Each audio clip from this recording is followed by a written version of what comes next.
And thanks for staying with us. And Minority Leader Hannah Drisu is urging Speaker to summon the Electoral Commission to appear before MPs to brief them on preparedness for the 2020 elections in the light of COVID-19.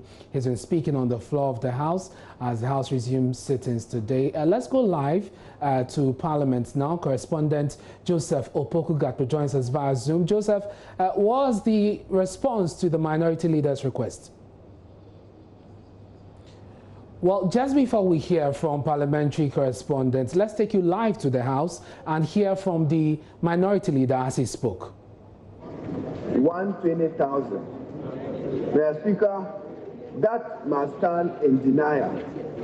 It is inaccurate, it's misleading, it's erroneous, and it's only meant to open members of parliament to ridicule and to all kinds of demands by our constituents. We know that the executive is working with district assemblies, not members of parliament, in the disbursement and expenditure of money. So probably leader will have to respond to that. My second, Mr. Speaker, is difficult, but if you so direct, the Gombe say that if you say because of a parasite, your mother shouldn't cook, you yourself, you are likely to go hungry. The Constitution provides that presidential and parliamentary elections will be held this year. Even as we struggle with COVID, the Independent Electoral Commission created under Article 45 of this Constitution owes this country and members of parliament a duty.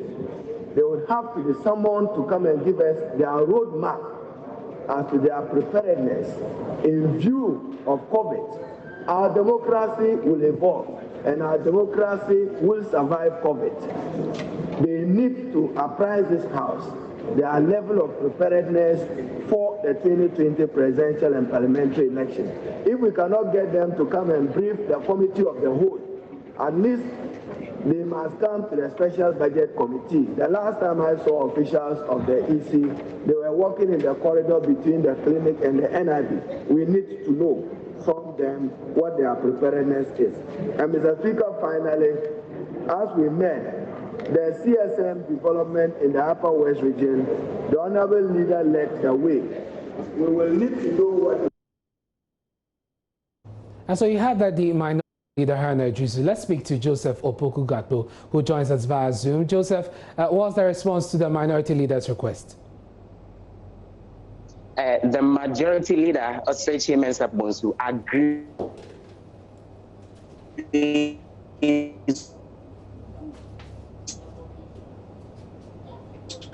with him.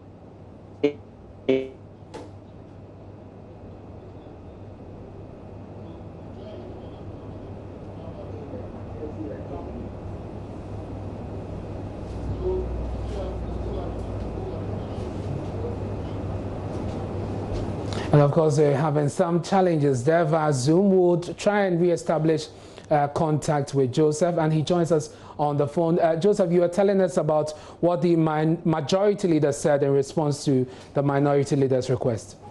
The Majority Leader, Osechi Mensah Bonsu, agrees with the Minority Leader that to a certain extent, the Electoral Commission should be brought in to brief Ghanaians on preparations ahead of the 2020 election.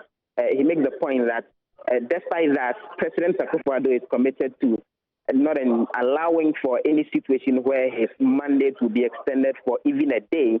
And so he says the president has repeatedly put out that statement and made that commitment. And so it's up to the Electoral Commission to put in place the necessary processes to ensure the election comes on. The only interesting thing is that although he agrees with the suggestion of the Minority Leader, no timelines as to when this would happen were actually given. Let's talk about business on the floor. We understand there are a number of tax waivers related to COVID-19 government is seeking approval for. Tell us about it.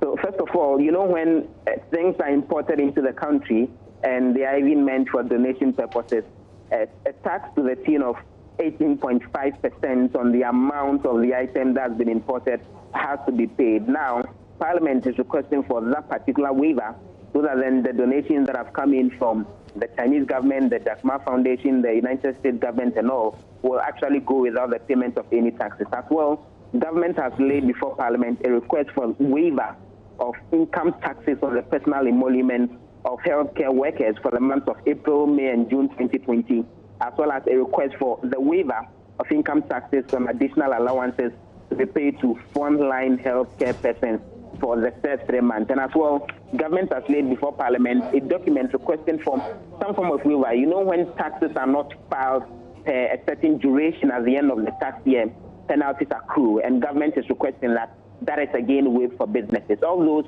requests have been laid before Parliament's Finance Committee, and they are meeting to consider that, after which they will return to the floor with a definite approval for that to as well be given later in the day. And Joseph, just before you go, what can you say about the calls from MPs to have the health minister appear before the House today to update them?